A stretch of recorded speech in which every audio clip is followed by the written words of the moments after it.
Everyone, I am सुगम। Welcome back. तो कैसे हो आप सब? आई होप आप सब अच्छे होंगे।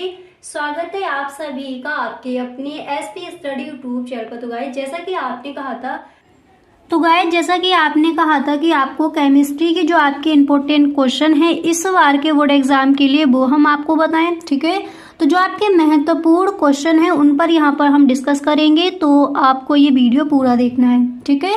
तो आपका सेकेंड चैप्टर से जो आपका है कोलराउस का नियम इम्पोर्टेंट है इस बार के बोर्ड एग्जाम के लिए, और ये प्रश्न कई बार पूछा गया है, ठीक है। तो इसको हम पूरा समझेंगे। अगर कहीं पर भी कोई भी चीज़ अगर आपको समझ में नहीं आती है तो आप हमें कमेंट बॉक्स में ज़रूर बताएं। एकदम अच्छे से आपको समझाया जाएगा कि कोलराउस का जो नियम है वो क्या है और इसके अनुप्रयोग क्या हैं, ठीक है। तो वीडियो आपको एंड तक देखना है। इस वीडियो को आप बिल्कुल भी स्किप ना करें, ठीक है। तो चलिए देखते हैं कोलराउस का नियम क्या है। तो सबसे पहले देखिए, जैसे हमने मान लिया कोई विलयन लिया, यहाँ पर कोई सॉल्यूशन है, ठीक है। तो यहाँ पर कोई विलयन है, उसमें NaCl जो धारा है वो प्रवाहित है, और ये आपका क्या है, वैद्युत अपघट्य, यानी कोई विलयन है उसमें कोई धारा प्रवाहित की गई है, ठीक है। और ये यहाँ पर ये कि अंदर जाकर ये कैसी होगी, अपघटित हो गई है, यानी बिखर गई है, ठीक है। तो Na हो जाएगा प्लस और Cl किसमें हो जाएगा माइनस, ठीक है। पहले यहाँ पर इसको समझिए, फिर वो आपको अच्छे से समझाती है। तो पहले ये देखिए कि कोलराउस का जो नियम है वो क्या कहता है। कोलराउस का नियम है क्या, देखिए, अनंत तनता पर हम इस तरह से लिखेंगे कि अनंत तनता पर वैद्युत अपघट्य, अभी आपको बताएंगे कि वैद्युत अपघट्य क्या है, इसकी परिभाषा क्या हो जाएगी। तो अनंत तनता पर वैद्युत अपघट्य की मोलर चालकता हम किसे कहेंगे, लैम्डा एम, ठीक है। आगे भी आपको समझाएंगे। तो अनंत तनुता पर वैद्युत अपघट्य की मोलर चालकता विलयन में उपस्थित धनायनों तथा ऋणायनों, ठीक है। यानी कोई हमने विलयन लिया है, ठीक है। तो कोई विलयन है, देखिए, अनंत तनुता पर वैद्युत अपघट्य की मोलर चालकता विलयन में उपस्थित धनायनों तथा ऋणायनों के मोलर चालकताओं के योग के बराबर होता है। उसी को हम कहते हैं कोलराउस का नियम, ठीक है। अब एक बार दोबारा से समझिए, फिर आपको आगे समझाती है, ठीक है। तो देखिए, अनंत तनुता पर वैद्युत अपघट्य की मोलर चालकता विलयन में उपस्थित धनायनों तथा ऋणायनों की मोलर चालकताओं के योग के बराबर होता है। वही हमारा कहलाता है कोलराउस का नियम। यानी हमने कोई विलयन लिया जिसमें कोई धारा प्रवाहित की गई है, ठीक है। और वो यहाँ पर देखिए अंदर ये धारा कैसी हो गई है, विकटित हो गई है। तो किसमें Na प्लस हो जाएगा और Cl माइनस हो जाएगा, ठीक है। अब यहाँ पर देखिए ये क्या है, आपका वैद्युत अपघट्य है। वैद्युत अपघट्य क्या होता है उसको समझ लीजिए। यानी वैद्युत अपघट्य की जो परिभाषा है वो हम किस तरह से लिखेंगे, पहले उसको समझते हैं, फिर कोलराउस का जो नियम है वो क्या कहता है उसको समझेंगे। तो देखिए, पहले समझिए कि जो वैद्युत अपघट्य है, तो वैद्युत अपघट्य हम किसे कहेंगे। तो देखिए, ऐसे पदार्थ जिनके जलीय विलयन में धारा का प्रवाह हो सके वही हमारा वैद्युत अपघट्य कहलाता है, ठीक है।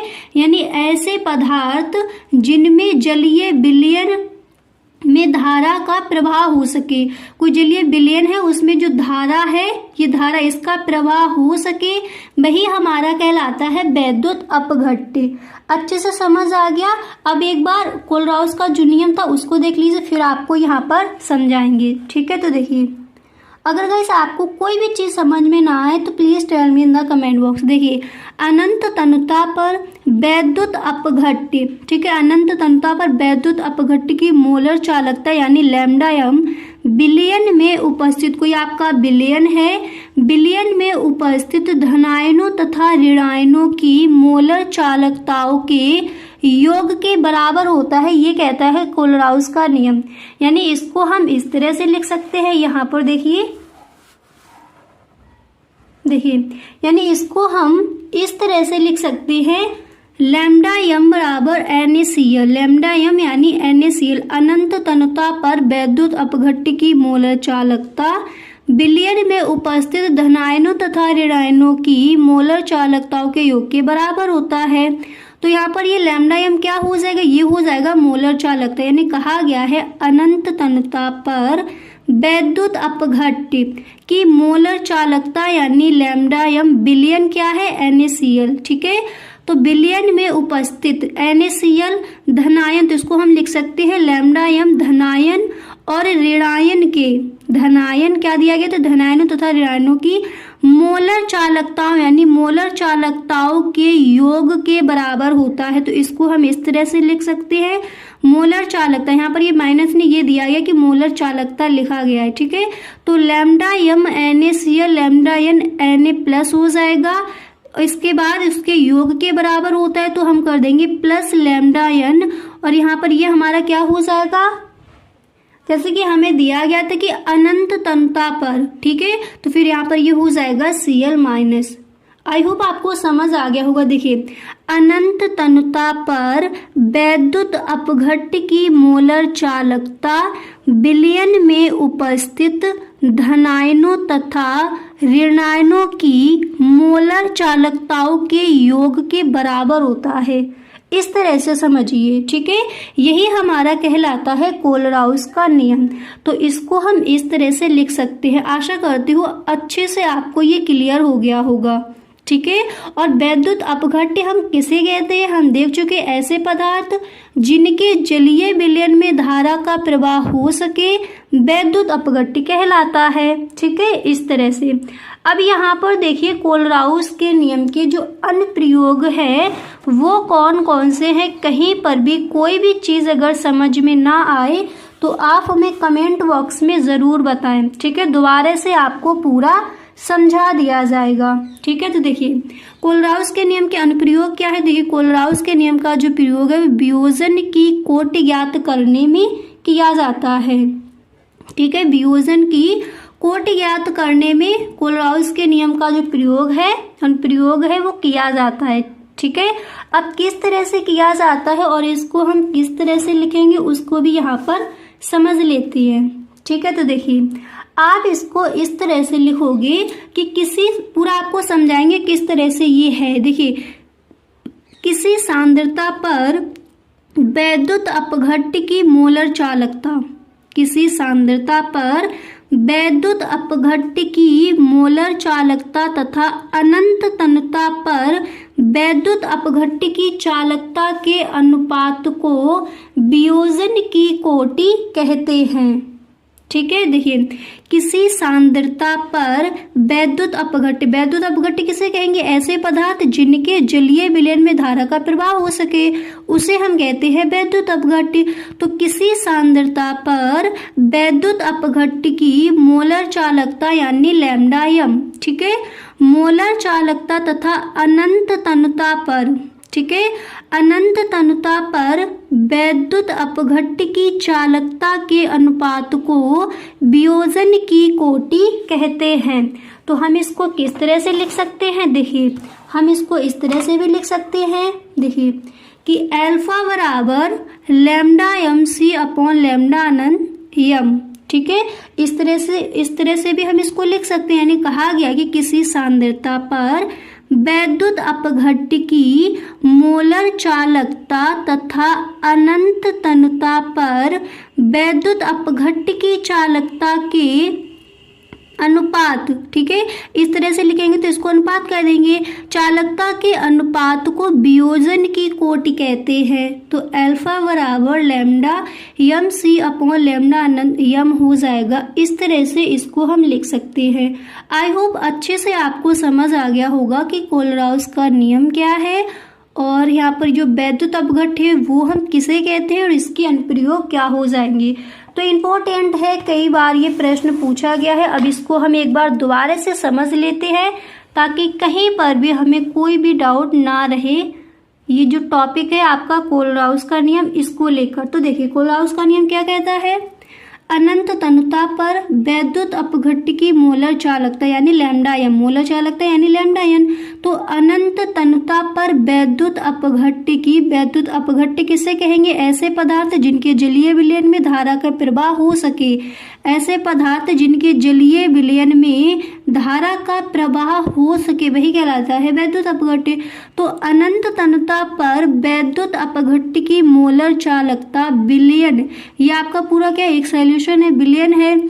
तो विलयन में उपस्थित धनायनों तथा ऋणायनों की मोलर चालकताओं के योग के बराबर होता है। यानी इसको हम इस तरह से लिख सकते हैं कि लैम्डा m बराबर NaCl, क्योंकि यहाँ पर कहा गया था कि अनंत तनुता पर वैद्युत अपघट्य की मोलर चालकता, ठीक है, मोलर चालकता विलयन में उपस्थित, ये NaCl आपका पूरा विलयन दिया गया था, तो विलयन में उपस्थित धनायनों यानी Na हो जाएगा धनायनों तथा ऋणायनों की मोलर चालकताओं के योग के बराबर होता है, ठीक है। तो वही कहलाता है हमारा कोलराउस का नियम, और इसको आप इस तरह से लिख सकते हो। इसके अनुप्रयोग क्या है वो भी यहाँ पर आपने देख लिए, ठीक है। तो आई होप ये वीडियो आपको पसंद आया होगा। इसी तरह से केमिस्ट्री के जो भी आपके टॉपिक्स हैं उन सब पर हम डिस्कस करेंगे, ठीक है।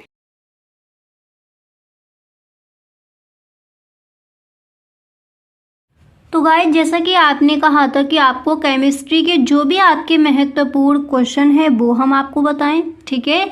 तो आज हम इस वीडियो में लेकर आए हैं केमिस्ट्री के जो आपके इम्पोर्टेंट क्वेश्चन है इस बार के बोर्ड एग्जाम के लिए, उन पर यहाँ पर हम डिस्कस करेंगे। तो आपको ये वीडियो पूरा देखना है, ठीक है। तो देखिए यहाँ पर हम देखेंगे कि हेनरी का नियम क्या है, इम्पोर्टेंट है, कई बार ये क्वेश्चन बोर्ड एग्जाम में आज किया गया है, ठीक है। गाइस अगर आप भी इस बार का बोर्ड एग्जाम देने वाले हो और इस बार के बोर्ड एग्जाम में अगर आपको भी 90+ स्कोर करना है तो आप आज से ही इस चैनल से जुड़ जाइए, क्योंकि सभी इंपॉर्टेंट क्वेश्चन ऑल सब्जेक्ट की एंड मॉडल पेपर जो आपके हैं उनके फुल सॉल्यूशन आपको मिलेंगे इसी चैनल पर। तो गाइस अगर सच में आपको 90+ स्कोर करना है तो आप इस चैनल को सब्सक्राइब कर लीजिए एंड बेल आइकन को भी प्रेस कर देना, ताकि वीडियो की जो भी नोटिफिकेशन हो वो सबसे पहले आपके पास पहुंचे और एक भी वीडियो आपसे छूटे ना, ठीक है। तो देखिए आज हम यहाँ पर देखेंगे कि हेनरी का नियम क्या है, इंपॉर्टेंट क्वेश्चन है, इसको सही से समझिए, कई बार ये प्रश्न बोर्ड एग्जाम में आज किया गया है, ठीक है। तो चलिए शुरू करते हैं। और देखिए गाइस अगर आपको कहीं पर भी कोई भी दिक्कत हो, जैसे कोई भी टॉपिक है आपको समझ नहीं आता, तो आप हमें कमेंट बॉक्स में ज़रूर बताएं, नेक्स्ट डे ही उसका आपको नेक्स्ट वीडियो मिल जाएगा, ठीक है। कहीं पर भी कोई भी चीज़ आपको समझ नहीं आती है तो वो आप हमें ज़रूर बताएं। तो आज हम यहाँ पर देखें कि हेनरी का जो नियम है वो क्या है, हेनरी ने इस नियम को किस तरह से दिया है, ठीक है। तो देखिए सबसे पहले यहाँ पर हम लिखेंगे नियम, फिर हमें इस तरह से लिखना है इस नियम के अनुसार, यानी हेनरी के नियम के अनुसार। तो इन्होंने कहा है कि स्थिर ताप पर, देखिए इन्होंने कहा है कि स्थिर ताप पर किसी गैस की द्रव में विलेयता दाब के समानुपाती होती है, ठीक है। यही कहलाता है हेनरी का नियम। अभी आपको यहाँ पर समझाएंगे, पहले इतना समझिए कि स्थिर ताप पर, यानी कोई आपका ताप है वो कैसा है, कांस्टेंट है, स्थिर है। तो स्थिर ताप पर यानी कांस्टेंट टेम्परेचर पर किसी गैस की, यानी कोई भी गैस है, किसी गैस की द्रव में विलेयता दाब के समानुपाती होती है, यानी ये हमारा कोई विलयन है, ठीक है। ये हमारा कोई विलयन, कोई पात्र है उसमें कोई विलयन दिया गया। तो यहाँ पर कहा गया है स्थिर ताप पर, यानी जो टेम्परेचर आपका है वो कैसा हो, कांस्टेंट हो, स्थिर हो। तो स्थिर ताप पर किसी गैस, यहाँ पर गैस क्या है, CO2, तो स्थिर ताप पर किसी गैस की द्रव में, ये हमारा क्या है, देखिए द्रव क्या होता है, द्रव्य, और देखिए द्रव क्या होता है, कोई तरल पदार्थ है ना, उसी को हम कहते हैं द्रव। तो ये क्या दिया गया है, कोई विलयन है तो वो द्रव ही तो होगा। तो स्थिर ताप पर किसी गैस की द्रव में विलेयता दाब के समानुपाती होती है, ठीक है। ये यहाँ पर कहा गया, तो यानी इसको हम इस तरह से लिख सकते हैं M अनुक्रमानुपाती P, ठीक है। इस तरह से इसको हम लिख सकते हैं, क्योंकि यहाँ पर हमें बताया गया है कि स्थिर ताप पर, यानी कोई टेम्परेचर हो वो कैसा हो, कांस्टेंट हो। तो स्थिर ताप पर किसी गैस की द्रव में विलेयता दाब के समानुपाती होती है। यानी इसको हम इस तरह से लिखेंगे m अनुक्रमानुपाती p। ठीक है, अब जब यहाँ पर ये देखिए अनुक्रमानुपाती इसका ये चिन्ह हटेगा तो यहाँ पर हमारा ये क्या आ जाएगा, कोई नियतांक आ जाएगा। तो हम इसको इस तरह से लिख सकते हैं कि m बराबर KH P। ठीक है, अब यहाँ पर देखिए अगर कहीं पर भी कोई भी चीज़ आपको समझ नहीं आती है तो आप हमें कमेंट बॉक्स में ज़रूर बताएं, क्योंकि ये इम्पोर्टेंट है, आपका क्वेश्चन सही ढंग से आपको इसको समझना है। अब एक बार यहाँ पर दोबारा से देख लीजिए, फिर हम आगे चलते हैं। देखिए हेनरी का जो नियम है, हेनरी जो वैज्ञानिक है उनका नियम क्या कहता है कि स्थिर ताप पर, यानी कोई स्थिर टेम्परेचर जो है वो कांस्टेंट है, तो स्थिर ताप पर किसी गैस की, कोई गैस है जैसे यहाँ पर ये CO2 गैस है, इसमें इसको घोला गया है। ठीक है, तो स्थिर ताप कैसा हो, टेम्परेचर कैसा हो, कांस्टेंट हो, स्थिर हो। तो स्थिर ताप पर किसी गैस की द्रव, ये पूरा क्या है, द्रव ही तो है, द्रव में विलेयता, ठीक है, द्रव में विलेयता दाब के समानुपाती होती है, यही कहलाता है हेनरी का नियम। यानी इसको हम इस तरह से लिख सकते हैं m अनुक्रमानुपाती P।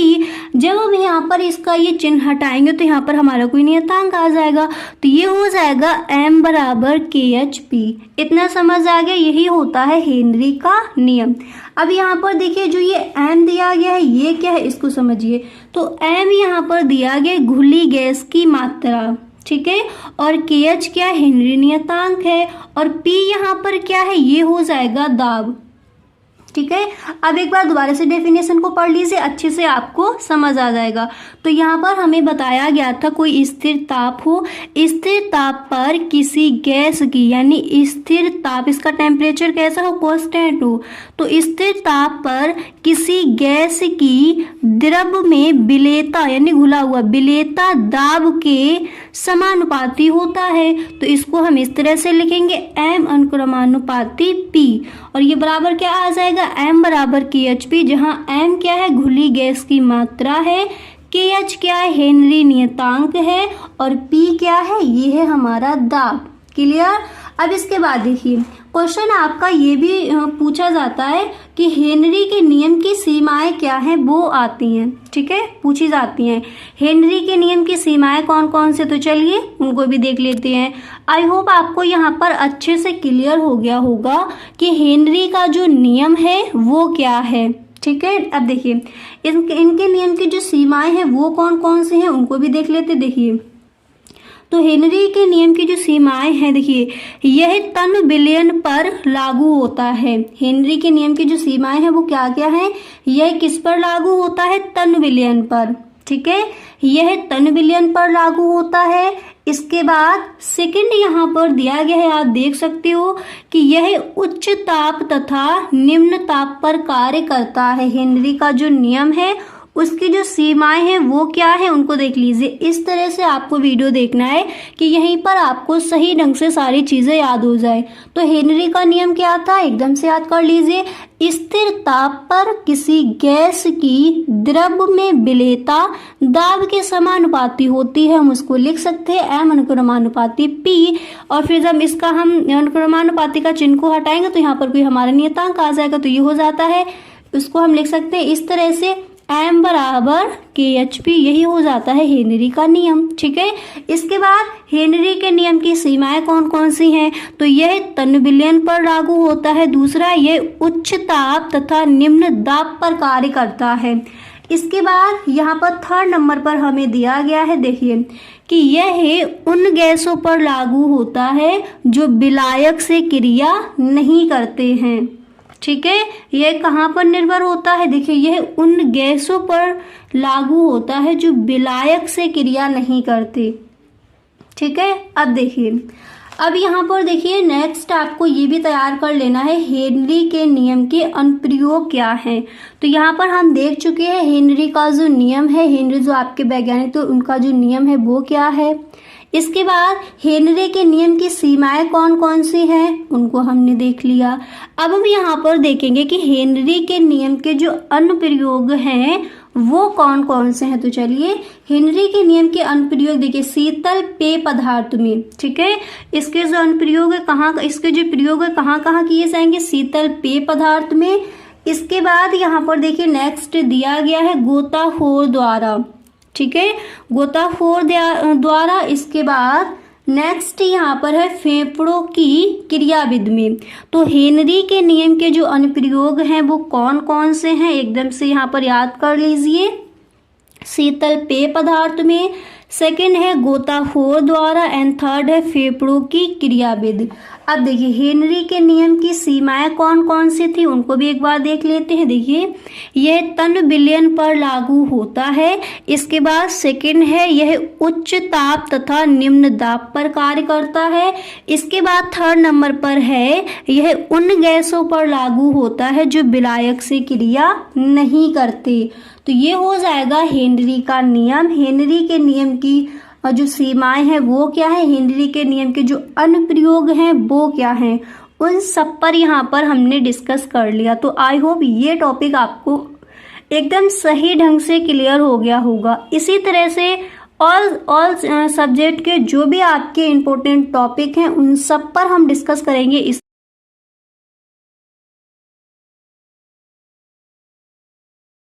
तो गाइस जैसा कि आपने कहा था कि आपको केमिस्ट्री के जो भी आपके महत्वपूर्ण क्वेश्चन हैं वो हम आपको बताएं, तो गाइस इस वीडियो में वही हम आपके लिए लेकर आए हैं। केमिस्ट्री के जो भी आपके महत्वपूर्ण क्वेश्चन हैं उन पर यहाँ पर हम डिस्कस करेंगे, ठीक है। तो आपको ये वीडियो पूरा देखना है और वीडियो को आप बिल्कुल भी स्किप ना करें, ओके। तो चलिए शुरू करते हैं। तो पहले हम यहाँ पर देखें कि मोलर चालकता हम किसे कहते हैं। मोलर चालकता की एक व्यवस्थित डेफिनेशन क्या हो जाएगी, इसको हम किससे रिप्रेजेंट करते हैं, पूरा कुछ यहाँ पर हम समझेंगे, ठीक है। तो चलिए शुरू करते हैं। तो देखिए मोलर चालकता क्या है, इसकी डेफिनेशन क्या हो जाएगी, पहले उसको समझते हैं, ओके। तो देखिए मोलर चालकता क्या है, इसकी डेफिनेशन को हम इस तरह से लिखेंगे कि किसी विद्युत अपघट्य में, ठीक है, किसी विद्युत अपघट्य में एक मोल द्वारा विलयन में दिए गए कुल आयनों की चालकता को मोलर चालकता कहते हैं, ठीक है। इस तरह से हम इसकी डेफिनेशन लिखेंगे। अब देखिए क्या दिया गया, किसी विद्युत अपघट्य में। तो पहले हम ये समझ लेते हैं कि विद्युत अपघट्य क्या है। तो देखिए विद्युत अपघट्य की जो परिभाषा है उसको हम इस तरह से कहते हैं कि ऐसे पदार्थ जिनके जलीय विलयन में धारा का प्रवाह हो सके उन्हें हम कहते हैं विद्युत अपघट्य, ठीक है। तो यहाँ पर जैसे दिया गया था कि किसी विद्युत अपघट्य, तो विद्युत अपघट्य क्या हो जाएगा, ऐसे पदार्थ जिनके विलयन में धारा का प्रवाह हो सके, ठीक है। तो किसी विद्युत अपघट्य के एक मोल द्वारा विलयन में दिए गए कुल आयनों की चालकता को मोलर चालकता कहते हैं। और इसे हम किससे रिप्रेजेंट करते हैं, इसे लैम्डा एम से प्रदर्शित किया जाता है। अब यहाँ पर देखिए हमने मान लिया कोई यहाँ पर हमें सॉल्यूशन दिया गया, यानी कोई विलयन दिया गया है, उसमें विद्युत अपघट्य यानी NaCl, यहाँ पर देखिए विद्युत अपघट्य क्या दिया गया है, NaCl दिया गया। तो इसके जो आयन हैं वो टूटेंगे तो क्या हो जाएगा, Na+, यहाँ पर हो जाएगा Cl-, ठीक है, ये प्लस में टूटेगा। तो यहाँ पर हमें बताया गया था कि मोलर चालकता क्या है, किसी विद्युत अपघट्य क्या है, जिसमें धारा प्रवाह हो सके। तो किसी विद्युत अपघट्य के एक मोल द्वारा विलयन में दिए गए कुल आयनों की चालकता को हम मोलर चालकता कहते हैं। इसे किससे रिप्रेजेंट किया जाता है, लैम्डा एम से। आई होप आपको समझ आ गया होगा। आप इसको एक बार दोबारा से देख लीजिए ताकि अच्छे से आपको क्लियर हो जाए कि मोलर चालकता आखिर है क्या। देखिए किसी विद्युत अपघट्य आपने समझ लिया क्या है। तो किसी विद्युत अपघट्य यानी यहाँ पर दिया गया है NaCl, ठीक है। तो किसी विद्युत अपघट्य एक मोल द्वारा, ठीक है, किसी विद्युत अपघट्य के एक मोल द्वारा विलयन में, ये पूरा आपका क्या है, एक सॉल्यूशन ही तो है, किसी विलयन में दिए गए आयनों की, ठीक है, चालकता को मोलर चालकता कहते हैं। इसे हम किससे रिप्रेजेंट करते हैं? लैम्डा एम से। आई होप अब आपको अच्छे से समझ आ गया होगा कि मोलर चालकता क्या है। ठीक है, अब एक बार इसको दोबारा से पढ़ लीजिए। देखिए, किसी वैद्युत अपघट्य के 1 मोल द्वारा बिलियन में दिए गए कुल आयनों की चालकता को मोलर चालकता कहते हैं और इसे लैम्डा एम के द्वारा दर्शाया जाता है। ठीक है, इस तरह से आप इसकी जो परिभाषा है यानी मोलर चालकता है क्या, वो आप इस तरह से लिखोगे। ठीक है, यहाँ तक समझ आ गया। अब देखिए इसका जो फॉर्मूला होता है वो क्या हो जाएगा, उसको देख लेते हैं। तो देखिए इसका जो फॉर्मूला होगा तो वो हो जाएगा, यहाँ पर देखिए इसका फॉर्मूला हो जाएगा लैम्डा एम बराबर के इंटू 1000 अपॉन एम। ठीक है, इस तरह से इसके फॉर्मूले को हम लिखेंगे, यानी मोलर चालकता क्या, लैम्डा एम यहाँ पर क्या है, मोलर चालकता है। ठीक है, मोलर चालकता को हम लैम्डा एम से रिप्रेजेंट करते हैं। तो लैम्डा एम बराबर क्या हो जाएगा, के इंटू 1000 अपॉन एम। ओके, इस तरह से हम इसको लिखेंगे। अब यहाँ पर देखिए जो के हमारा दिया गया है ये क्या है, देखिए तो के क्या हो जाएगा, विशिष्ट चालकता, और एम हमें पता है क्या है, मोलरता है। तो डेफिनेशन क्या थी मोलर चालकता की, एक बार दोबारा से समझ लेते हैं। देखिए, किसी वैद्युत अपघट्य के 1 मोल द्वारा बिलियन में दिए गए कुल आयनों की चालकता को मोलर चालकता कहते हैं। इसे लैम्डा एम से प्रदर्शित किया जाता है। ठीक है, या फिर दर्शाया जाता है, और इसको हम इस तरह से भी लिख सकते हैं। इसका जो फॉर्मूला होता है वो ये होता है लैम्डा एम बराबर के इंटू 1000 अपॉन एम। ठीक है, के यहाँ पर क्या है, ये है विशिष्ट चालकता, और एम क्या है, एम है मोलरता। समझ आ गया अच्छे से। अब यहाँ पर देखिए इसके बाद हम देखेंगे कि तुल्यांकी चालकता क्या है। ठीक है, तो तुल्यांकी चालकता हम किसे कहेंगे, मोलर चालकता हमने देख लिया। अब हम यहाँ पर समझेंगे कि तुल्यांकी चालकता क्या होती है। ठीक है, तो देखिए जैसे यहाँ पर जैसे हमने मोलर चालकता की परिभाषा को पढ़ा था तो इसमें दिया गया था कि किसी वैद्युत अपघट्य के 1 मोल द्वारा, और यहाँ पर हम लिखेंगे किसी वैद्युत अपघट्य के 1 तुल्यांकी भार द्वारा, यानी यहाँ पर हमें बताया गया कि तुल्यांकी चालकता क्या है। वहाँ पर हमने देखा मोलर चालकता, तो मोलर चालकता में क्या दिया गया था, 1 मोल द्वारा, और उसकी जगह हम यहाँ पर कर देंगे 1 तुल्यांकी भार द्वारा। ठीक है, तो इसकी जो परिभाषा है उसको देख लीजिए। तो देखिए तुल्यांकी भार की जो परिभाषा है वो क्या हो जाएगी, उसको समझते हैं। आई होप आपको समझ आ गया होगा कि मोलर चालकता क्या होती है। ओके, तो देखिए तुल्यांकी चालकता क्या हो जाएगी, किसी विद्युत अपघट्य के, वैद्युत अपघट्य क्या है वो हम यहाँ पर देख चुके हैं। ठीक है, तो यहाँ पर परिभाषा हम किस तरह से लिखेंगे, किसी वैद्युत अपघट्य के, वैद्युत अपघट्य हम किसे कहते हैं, ऐसे पदार्थ जिनके जलीय विलयन में धारा का प्रवाह हो सके। ठीक है, उन्हें हम कहते हैं वैद्युत अपघट्य, जैसे NaCl। ठीक है, NaCl का जो हमारा विलयन है वो कैसा है, वैद्युत अपघट्य है। यानी ऐसे पदार्थ जिनके जलीय विलयन में धारा का प्रवाह हो सके वही कहलाते हैं वैद्युत अपघट्य। ठीक है, तो तुल्यांकी चालकता क्या हो जाएगी, किसी वैद्युत अपघट्य के 1 ग्राम तुल्यांकी भार द्वारा। ठीक है, किसी वैद्युत अपघट्य के 1 ग्राम तुल्यांकी भार द्वारा बिलियन में दिए गए कुल आयनों की चालकता को तुल्यांकी चालकता कहते हैं। ठीक है, इसको हम इस तरह से लिखेंगे।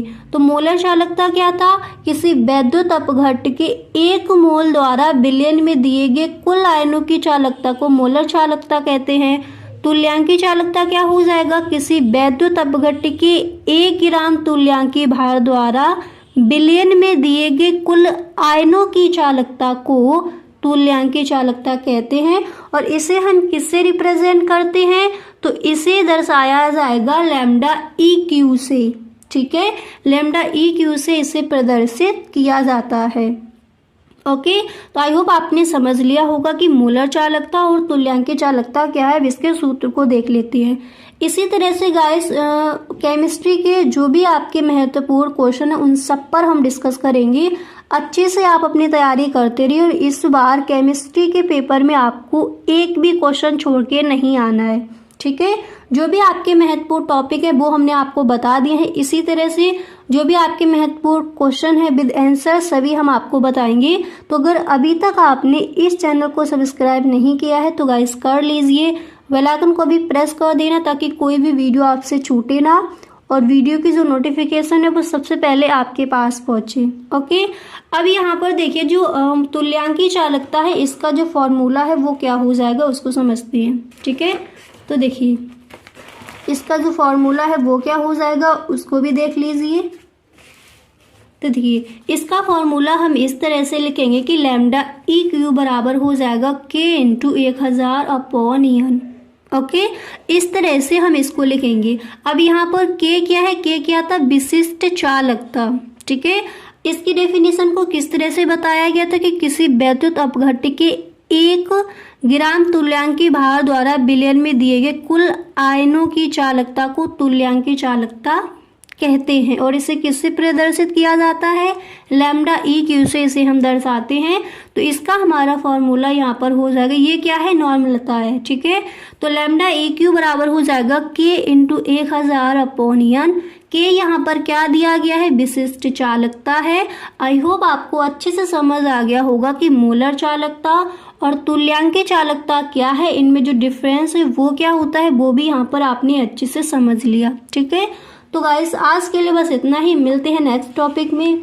अगर सच में आपको ये वीडियो अच्छा लगा है तो आप इसको एक लाइक ज़रूर कर दें। ओके, वीडियो पसंद आया करे तो अपने सभी दोस्तों में एक बार शेयर ज़रूर किया करें। Okay, thank you so much.